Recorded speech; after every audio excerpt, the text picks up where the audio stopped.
Korang setuju tak kalau saya cakap dekat anda, Angus Ribeye boleh jadi the king of steak?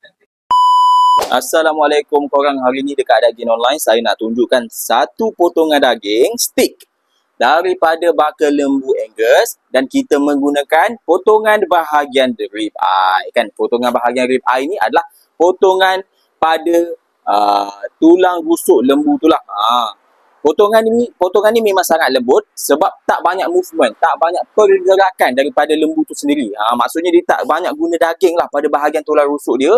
Itulah yang menjadikan daging ribeye ni sangat lembut dan sesuai untuk dijadikan steak. Lepas tu dia mempunyai kandungan marbling yang tinggi dan juga rasa lemak dia yang padu dan memang kompleks. Sebab itulah bila kita makan, bila kita buat steak, kan, lemak itu akan cair dalam mulut. Korang boleh tengok, ini dia ada lemak. Kandungan dia lemak dalam daging.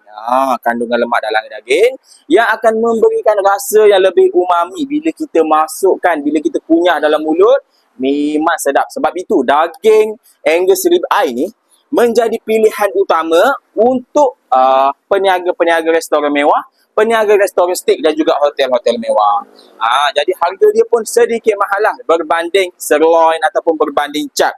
Sebab rasa daging dia yang premium dan juga daging lembu yang berkualiti. Jadi yang mana nak dapatkan steak ribeye ni, Angus Ribeye ni, tapi tak tahu nak beli mana, korang boleh sahaja DM kita terus ataupun tekan link dekat bio, kan. Kita hantar sampai depan rumah. Jadi lepas ni dah tak perlu risau dah nak masak steak, korang boleh sahaja dapatkan di Daging Online Angus Ribeye.